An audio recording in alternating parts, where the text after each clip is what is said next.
Okay, so like I said, I'm Greg Wipazinski with the Graduate Studies Office, and today you're here because you have some interest in graduate school.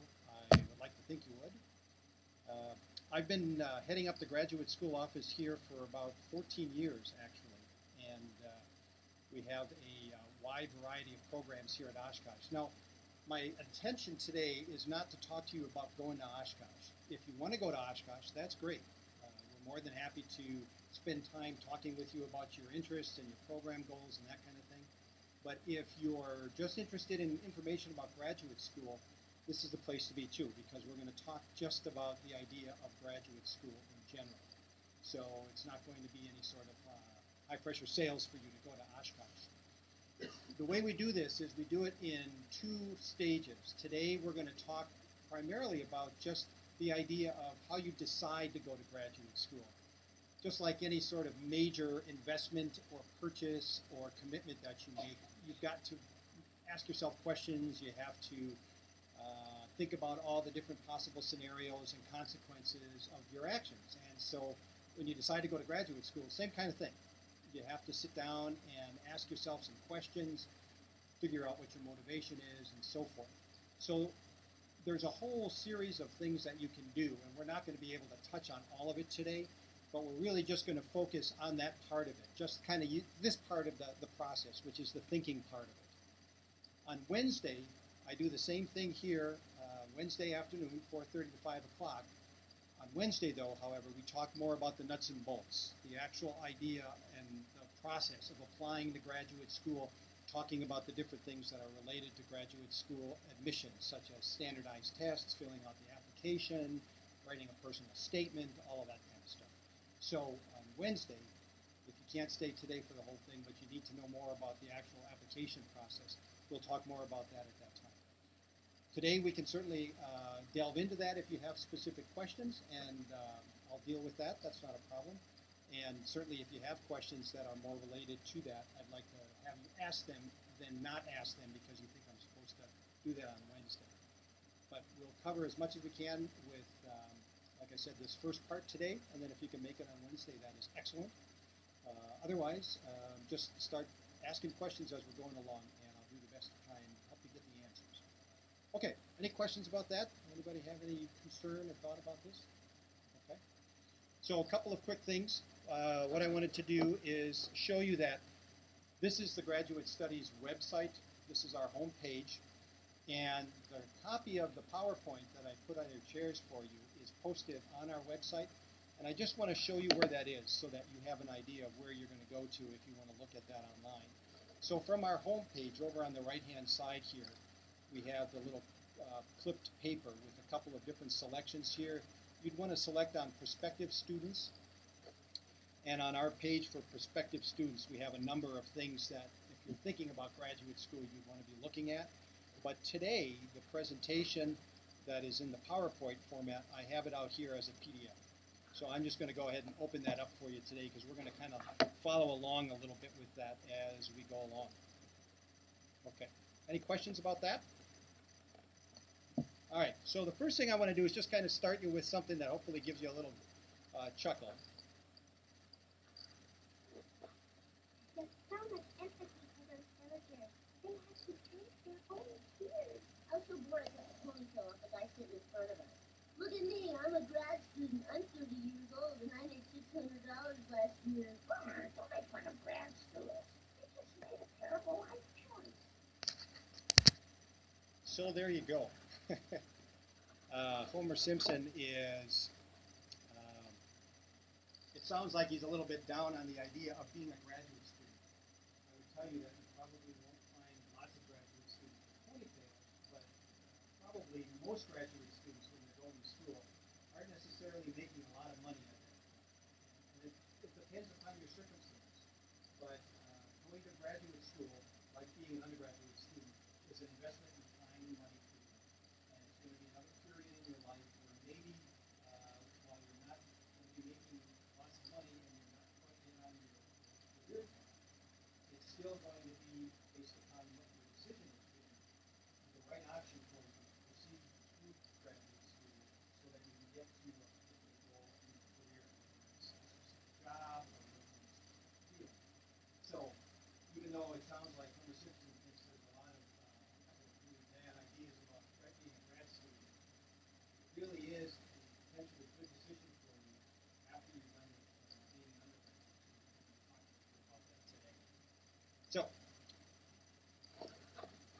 do.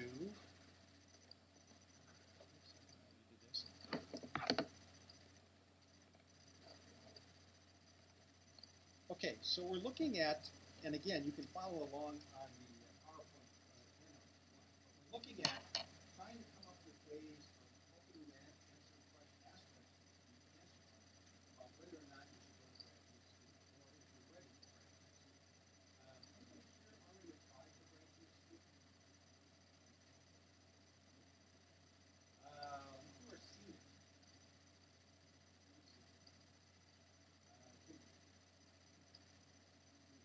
So the rest of you are sophomore, freshman kind of thing? All right, well that's cool. Actually, quite seriously, I'm glad you're here because the earlier you're thinking about graduate school, the better. Doesn't mean that you can't as a senior or as a junior be thinking about going to graduate school. The earlier you go through this process, the more options you give yourself because it's going to be easier for you to think through the process and not be under the pressure of deadlines that might be there if you're really behind. So one of the things I want to do is just offer up a little self-reflection. So take a look at this little quiz self-reflection. So just keep reading through and see what kind of answers you can come up with for each one of these questions that you're ahead of.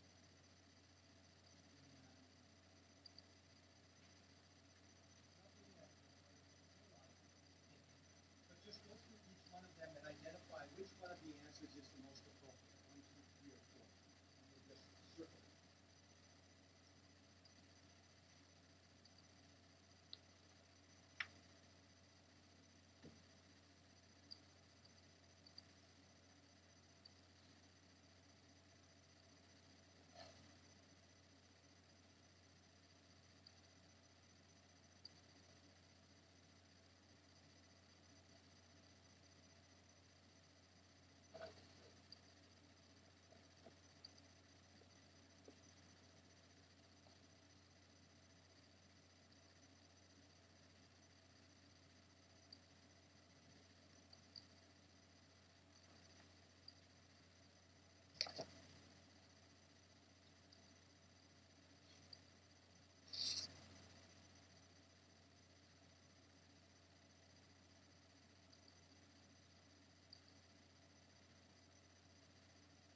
stuck out for you in terms of why it was asked, what the question is, or were you surprised with it?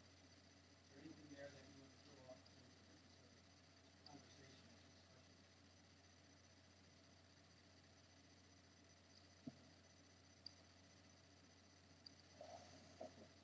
I forget you have to help me stand up here so I can stand in front of the podcast. Yes.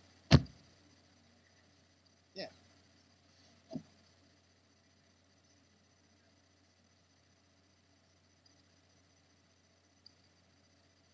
Okay. All right. This is one of the questions that comes up a lot when people are thinking about whether or not to go to graduate school. And for those of you, when you graduate, it really does become a real important question at the time that you're beginning to finish up your undergraduate career and think about what you want to do before you go on. What do you think the answer is? Or what have you heard the answer might be to that question? Yes. Okay. Why?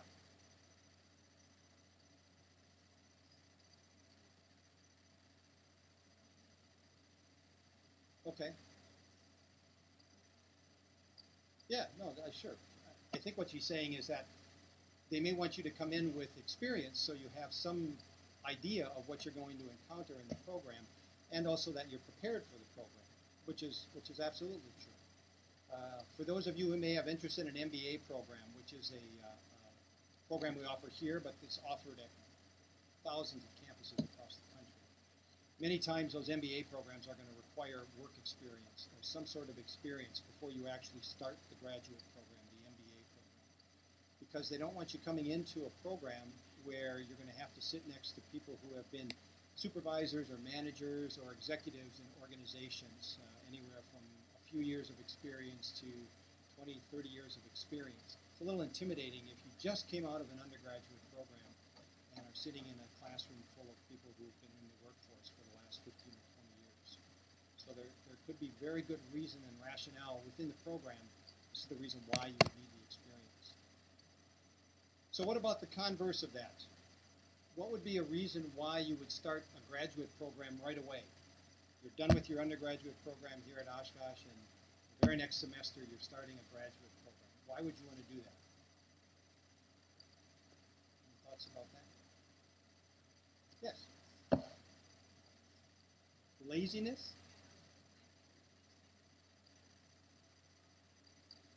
Okay.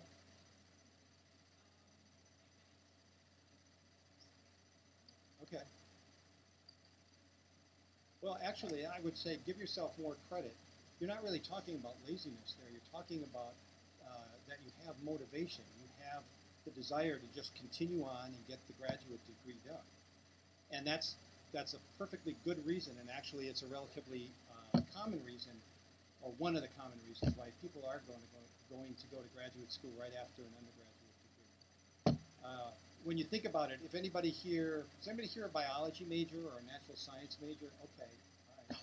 So in those sciences, one of the things that is going to be an advantage is if you decide to go to graduate school right away, you're already coming off of 4 or 5 years of working towards your degree, but now you've begun to develop a research interest. You've begun to work in a lab, and you have sort of a momentum going in terms of what you want to do and which direction you might want to take in your research. When you get to graduate school, dealing with a master's and then perhaps later on the PhD, that motivation will serve you well because you're ready to go and you want to just keep moving. If you gave yourself 5 years off, or 2 years, or 10 years, then that motivation might be fairly well evaporated. And it might be a little tougher for you to get back into it or be as successful.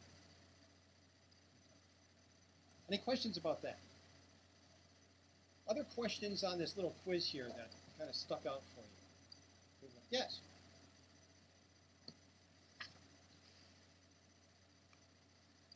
Yeah, okay.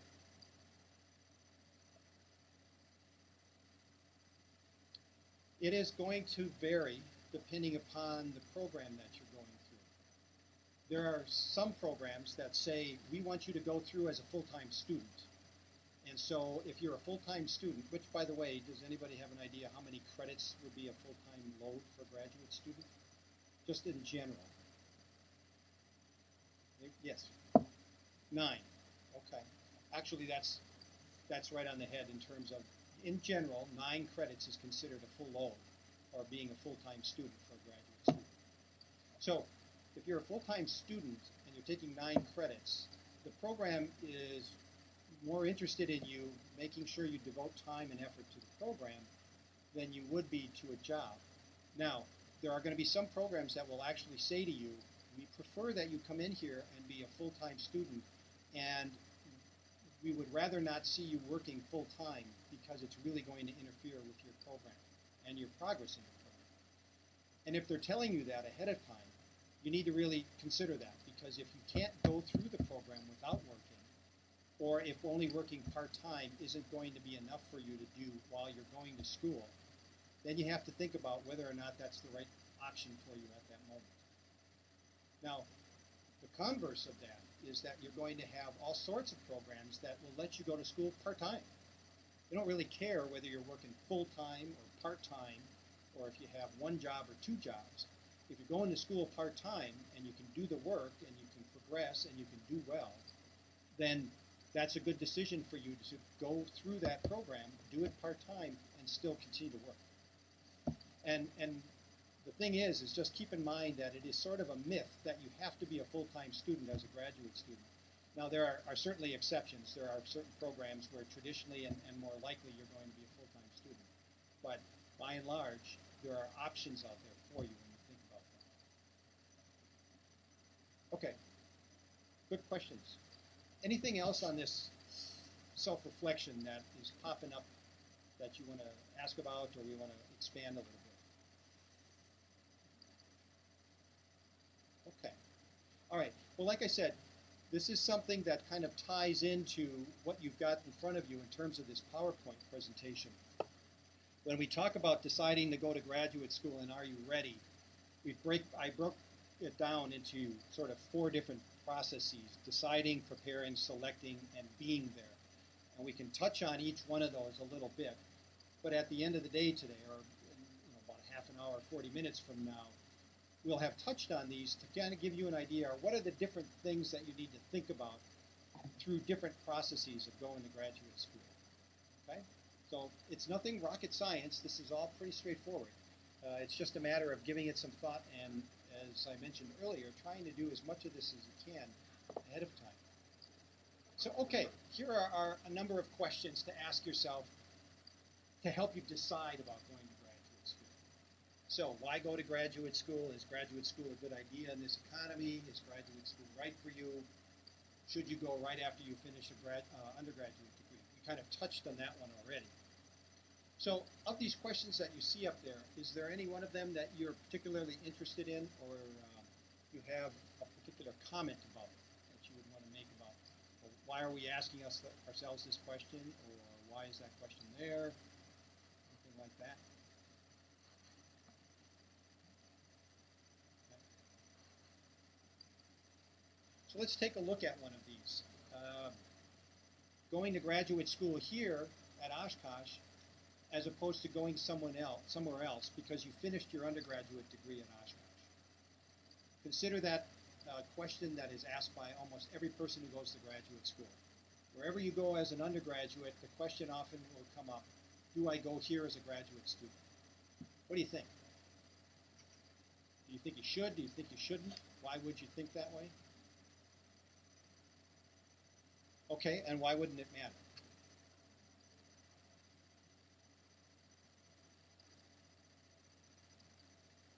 I didn't hear the last part. Yep. Okay. All right, so she's thinking that it really doesn't matter, that you could go pretty much anywhere, whether it's the same institution as your undergraduate degree or elsewhere. Other thoughts or ideas about that? What about the idea that you should absolutely go somewhere else? If somebody says, well, if you're thinking about going to graduate school, I wouldn't recommend that you go, in this case, go to Oshkosh. You need to go somewhere else. Yes?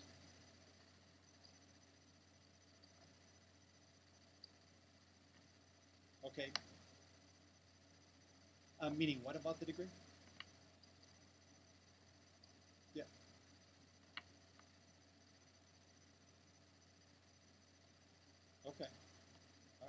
So it sounds like you're also cluing in on the idea that you need to go where the program is. So if it's not offered here, then certainly you're going to be going somewhere else. By the way, we have a master's in nursing and now a doctorate in nursing. So if anybody here is interested in that. The idea of whether you stay at your undergraduate institution or go somewhere else, in many cases, is really going to be a matter of what is it that you think you want to do, or why do you think you want to do that. It shouldn't be necessarily that somebody says, well, you never should go to the same institution, or you should always go. It really is going to be an issue of if that's the appropriate thing to do for your circumstances. So, for example, if after you graduate from Oshkosh, all of a sudden you find yourself and you have a job in St. Louis, Missouri, if you're looking at graduate schools, the likelihood is you're going to be looking at St. Louis, not at Oshkosh. So simply the fact that you have a job somewhere else and geographically you are nowhere near Oshkosh any longer, that's an okay reason to decide to go somewhere else for a graduate degree. Along with the idea that she was mentioning, which is, so if Oshkosh doesn't have the program, you're going to need to go somewhere else. I mean, you really do. You can't stay here and get a degree that we don't offer. So those reasons for deciding to stay here or go somewhere else are perfectly fine for each one of you, given whatever your circumstances are. So I went to Whitewater as an undergraduate, got my degree. Life happened. I ended up here in Oshkosh. I came to Oshkosh and got my master's degree. So I was one of those people who went to a different institution for a master's degree. And then if I were to go on for a PhD degree, I'd be looking at somewhere else because we don't offer PhDs at Oshkosh. So that would be a third institution. The one time, I should say just the one time, but one of the areas that it does become very important that you look at attending somewhere else is if you decide ultimately you want to go back and teach in a university setting. In higher education, we look at credentials where we see a person who has had a broad breadth of experience and contact with people in their discipline and different institutions and so forth. So the likelihood is that if you're going to ultimately decide to teach, certainly at the college level, but perhaps at the technical or community college level, moving around for different academic programs for your own credentials is oftentimes looked at very positively. So if you are thinking of becoming an academic at some point, it's more than likely that you will probably want to move around a little bit, just because not only does that help build your understanding and knowledge and scope of information and view of the world, but it's also likely that that's the credential that's going to help you get a job. Okay, any questions about that? Thought about? Okay. All right. Are others of these questions here anything that you're interested in pondering? Let's take a look here and just hear what we're hearing about if you should go to graduate school right after you're done or not. Actually, you don't really need to go to graduate school. Oh, sorry. My bad.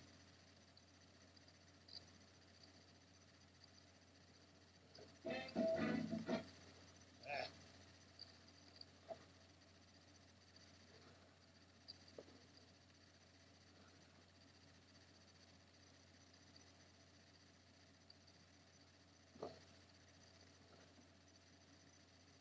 All right, we'll try this again. What's that? Okay.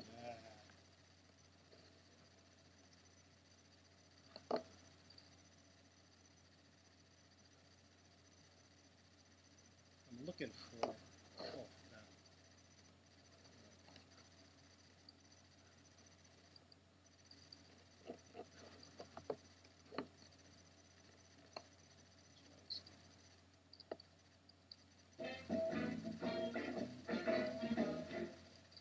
Actually, you don't really need to go to graduate school or professional schools right after you get your undergraduate degree.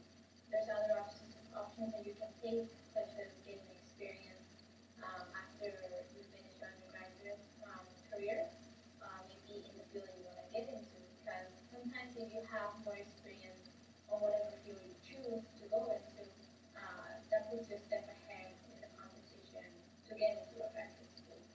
But for those that do want to go into graduate school right after the undergrad, I would recommend to do a lot of research beforehand, such as the tests that you need to take. It could either be the GRE, the LSAT, the MCAT, or to also start out your letters of recommendation ahead of time as well.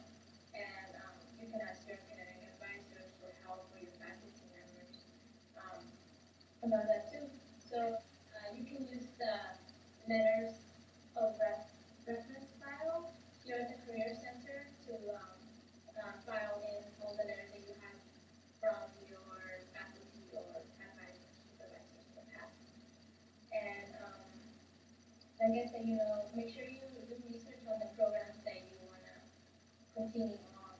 So the school that probably fits your personality the best, and the financial aid opportunities that they offer as well, because master schools, graduate schools, and professional schools are very expensive. So some employers, if you decide to work right after your undergrad or for a year or two, some employers are willing to pay for your master education.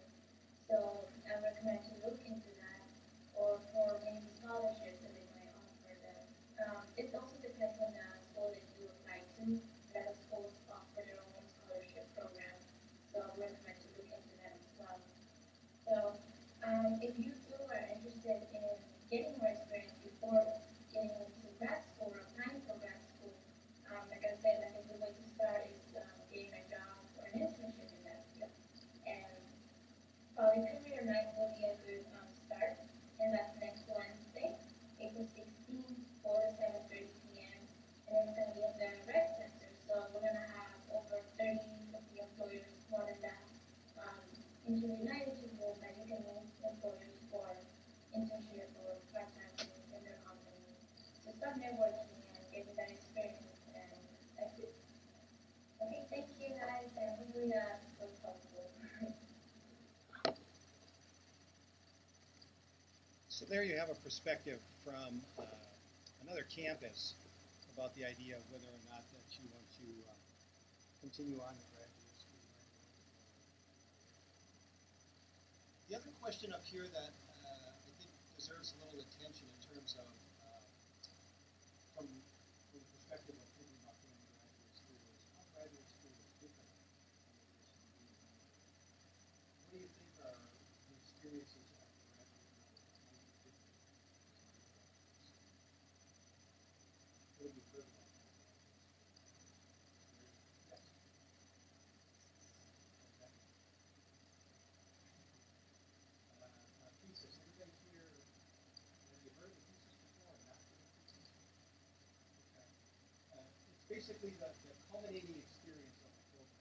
It's kind of like a comprehensive examination, so to speak, except it's not really an exam. It's often just written paper of research and exploration you've done within a specific topic. And most programs require a thesis. Thesis is what is required at NASA. At the PhD level, which is next above the master's level, is what's called dissertation. Dissertation is a similar kind of experience, but much more extensive and much more involved. It's also an exploration that is in basically new territory. It's you kind of uncovering new knowledge, new information.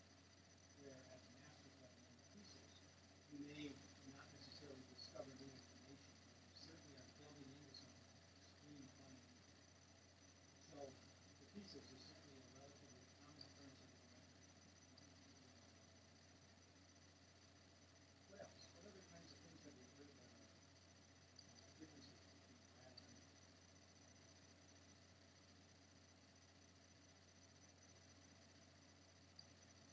Well, certainly the kinds of experiences that you have in the classroom are going to be more intense. There's more reading. There's a lot of group work. There's a lot of self-directed work that you need to do. You need to be creating your own sense of motivation for a lot of things because instructors in the classes are not going to be watching you from class to class or as you progress to say, well, are you sure you got this done, or are you looking at the syllabus and making sure this is taken care of? You may find find some of that already at the undergraduate level, but definitely at the graduate level. That's the time where you need to be realizing that you're going to be responsible for all of what happens to you through. So you've got to hang on to that self-motivation, something you alluded to earlier about motivation. Uh, like I said, much more intense. So you're going to spend more time working with people who are in your class with you, people who are part of your group. And certainly there's a lot of study time that goes into being a graduate student. Doesn't mean that there isn't a lot of time already as an undergraduate, but it becomes more intense and more involved in the contact with people. Does that make sense? Are these things kind of ringing true to you, or going off in the wrong direction here? Yeah. Okay. Thank you. Okay. So, like I said, since I broke this down into 4 different areas, we're not going to spend time on each one of them any longer than we really need to. So we want to kind of move on. So after you're getting through the process or thinking about the process of deciding, there's also this idea of preparation. You're going to decide to go to graduate school, but you also have to think about preparing yourself, whether it means at the moment you decide or in advance of even knowing whether or not you're ever going to go to graduate school. So when you're talking about preparing, these are some of the questions that come up in terms of what should I be doing to prepare for graduate school? So what can you do as an undergrad? What about your undergraduate program? How is that going to help me be prepared or not prepared for graduate school? We talked a little bit earlier about work experience. One of the questions that is fairly common and that oftentimes does make a difference is this idea as to, can I go into a graduate degree or a graduate program without a degree that's in that area? So, if you wanted to, for example, go into education, can you go into education without having a degree from a college of ed that maybe you have previously? What have you heard? What do you think the experience is? Or just in general, what do you think?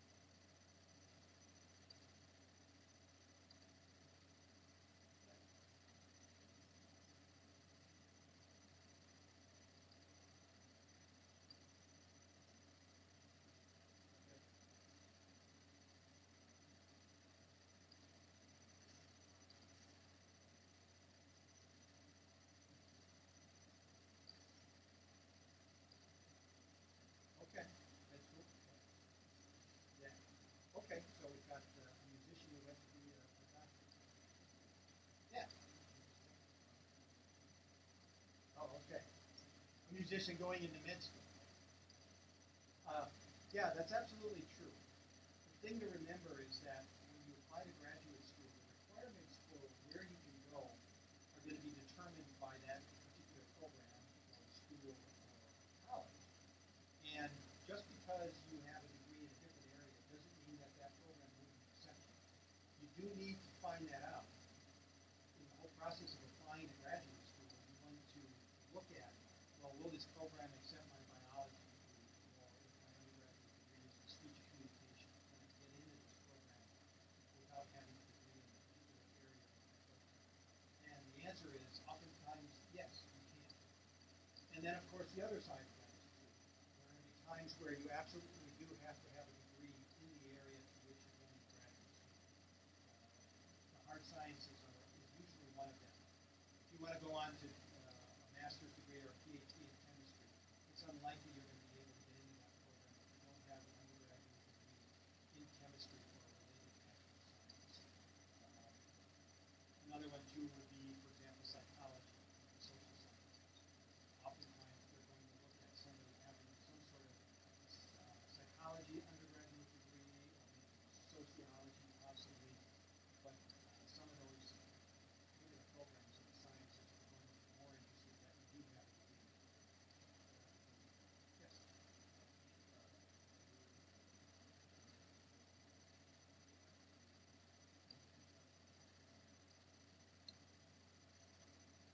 Right, I understand what you're asking there. It's really going to depend not so much on the fact that those 2 degrees didn't match up if you get the graduate degree done. It really is more driven by what is that final credential that you have, and is that what is necessary in that particular field. So ultimately, if you get a degree in psychology, but you started out with an undergraduate degree in speech communication, if psychology masters is the credential that you need in order to be successful or to be on a nice career ladder with good income potential and initial income and potential for earning, then that doesn't really make a difference. It's probably not going to price you any lower than another candidate who came in and had a psychology undergraduate degree and a psychology master's degree. In some ways, it actually might say more about you that you were able to switch because you had to sort of have a skill set and a base of knowledge in that master's program that wouldn't have normally been there if you had the undergraduate degree from that particular area. So I don't think it necessarily will price you out or make you come up short in terms of potential income. Good question. Okay. Any other thoughts about that particular area? Just this idea of where your undergraduate degree needs to be. So far from what we've talked a little bit about, and we've covered it slightly and heard it in the classes, what are some of the things that, as an undergraduate student, you can take into applying to graduate school or thinking about graduate school that will show that you're prepared for it? What are some of the things that you need to do as an undergraduate? That's why you hear who are sophomores and maybe second semester freshmen. It's great that you're here because you can start thinking about what do I need to do as an undergraduate student to make sure that I'm preparing for some of the things that I'm going to do.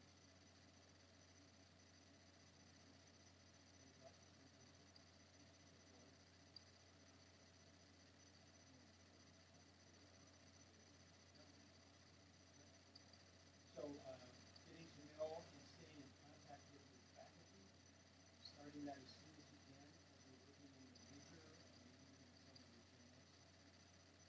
Good. I don't know.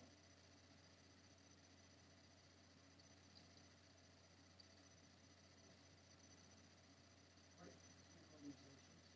So there are all sorts of professional organizations you can belong to as an undergraduate student related to fields that you might be looking to. And then also you have student orgs on campus that are going to be tied to that. The marketing club, for example. Your experience in the marketing club in the college of business is going to set one up as a way of being prepared for graduate school. So all of those kinds of things. Also doing research for the faculty, doing collaborative projects with faculty in other departments. Study abroad. For goodness sakes, go on a study abroad. That is the one thing I regret not doing when I was in college. Never made it to a study abroad. Absolutely. As soon as I can be able to, because putting a piece of experience out there is really going to be beneficial. Okay, good questions. Thanks for asking those. All right, so we've talked a little bit about deciding to go to graduate school and preparing, and then you get into this whole idea of, well, all right, so I've got an idea I want to go. I think I'm going to go. I figured out that I'm pretty much ready to do this. Where do I go? So how are you going to select where you go to school? These simple little characteristics here are pretty straightforward, and they really are the basis for thinking about where you start deciding. What do you think out of all of these might be the most important? What are the more critical?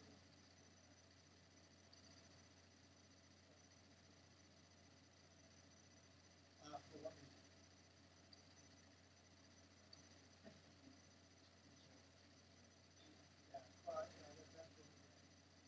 that's so employment would be a pretty important consideration. And it certainly would be from the standpoint that we were talking a little bit earlier about whether or not you want to work when you go to graduate school. Okay. Right, earlier about whether or not you could be full-time and then work at the same time. So, yeah, I mean, certainly if you have an option to do that, you want to be able to know that you're being employed where it comes from. So we're looking at locations where being employed and employability are pretty important. Anybody have a different perspective?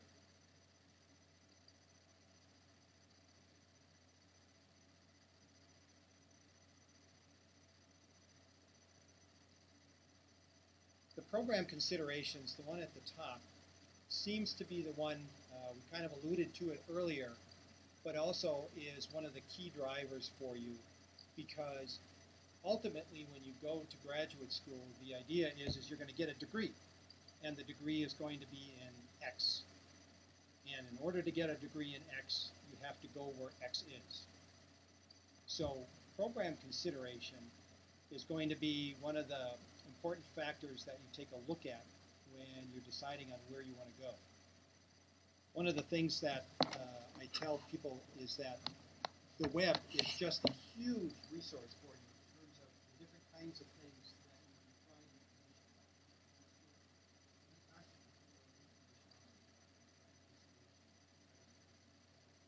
One of the things that I did is I just went out there and simply did a search engine called graduate school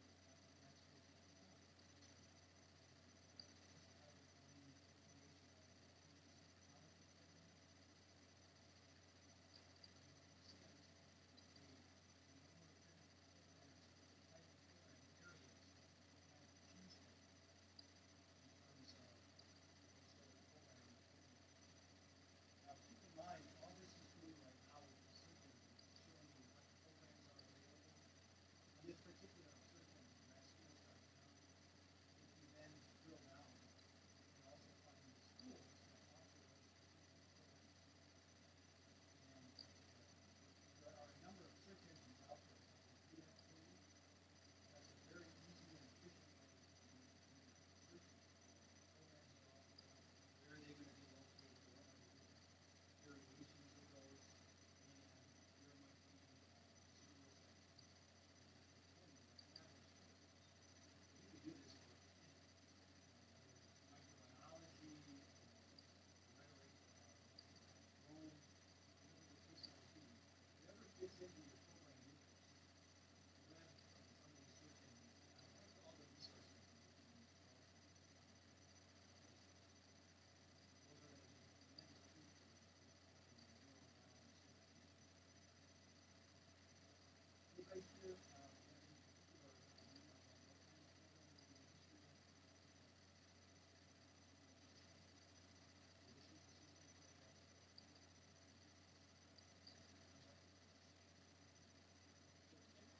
Oh, okay, yes.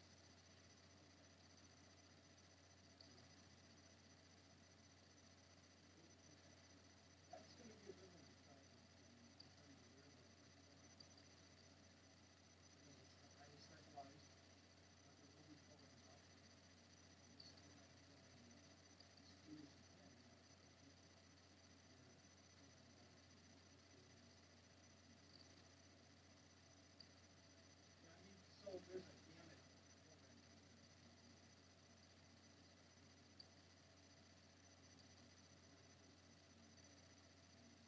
Drilling down and doing that. Any questions about that? So program considerations, geographic considerations, research. What do I mean by research considerations? Graduate school, what are the considerations you want to think about in research? For example, what kind of research that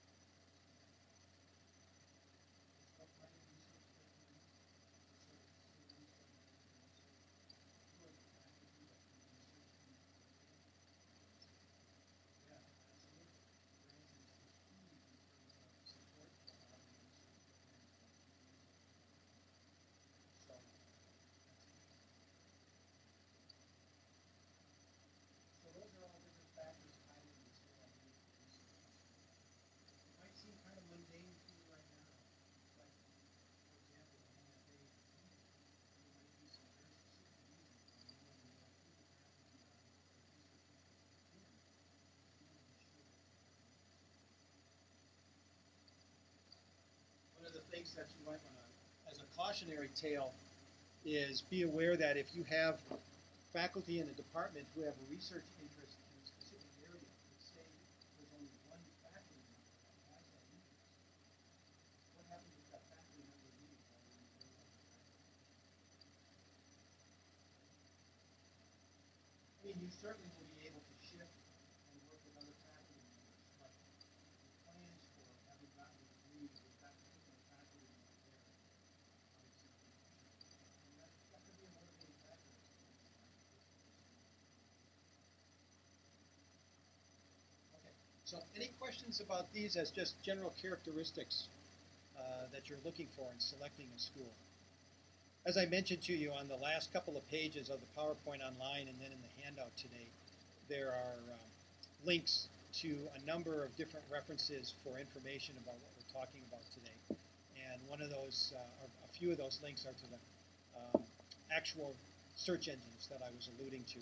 Gradschools.com, graduateschools.com, petersons.com.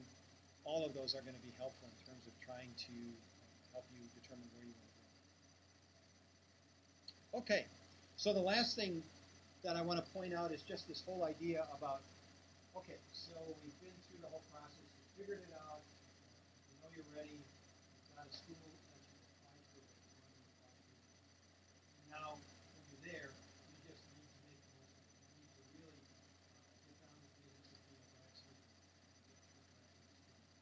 And these are the kinds of things on this particular slide that you might want to walk yourself through in terms of how you would be ready to be at graduate school. And once you're there, make sure that you're going to set yourself up to be successful in graduate school. So knowing these kinds of things is going to be important. We talked a little bit earlier about, well, what about working part-time, or what about working and being a part-time or a full-time student? We talked about the full-time load is generally 9 credits. Anybody have an idea about how many credits makes up our graduate degree in general?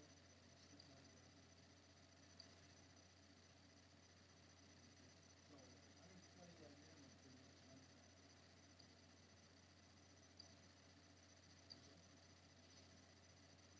90. Well, that would be a pretty good, pretty long credit. 9 credits a semester, you do 10 semesters to go to school. Any other thoughts about how many? Generally speaking, you're going to find that around 30 to 36 to 38 credits is what the master's program is. But going on to a PhD program, you're going to see about the same amount or more at the PhD level. So you're talking about anywhere from starting at 60 credits going more in terms of how many credits are needed to finish up the graduate. Now, the question is that how long do you need to do that? It's really based upon that. If you need to do 60 credits in a program as an example to get from master's to PhD, and you can take 9 credits a month or 9 credits a semester as an example,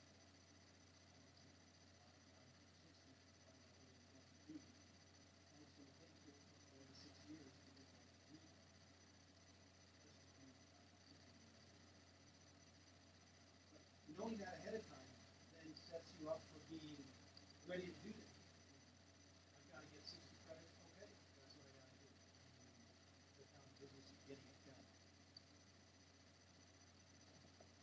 How long do you have to complete a graduate degree? Has anybody heard what that might be?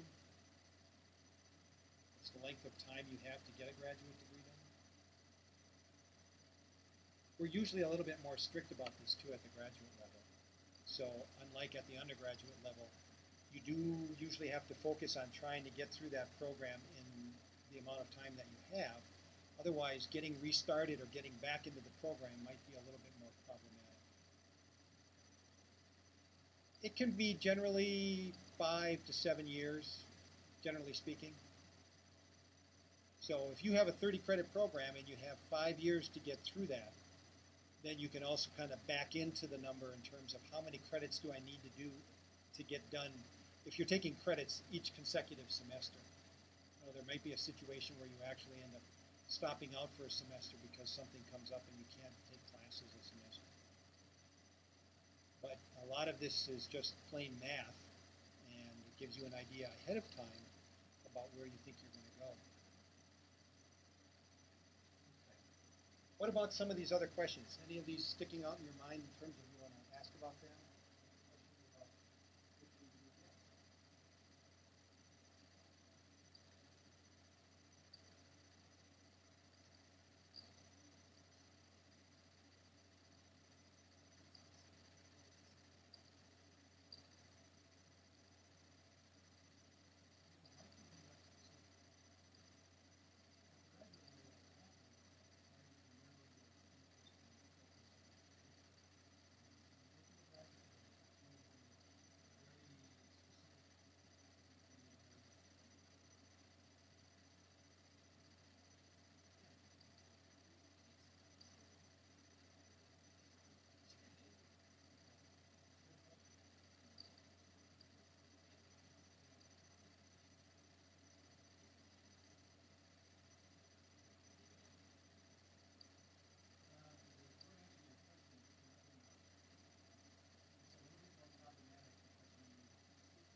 certainly can help you work through this whole issue of not having to worry about earning an advanced placement at your graduate school or being in an advanced placement at one of your private colleges. The trade-offs are sometimes they're not looked upon as friendly or as rigorous traditionally. And so you have to kind of weigh that. This one's a guy that's okay, so this is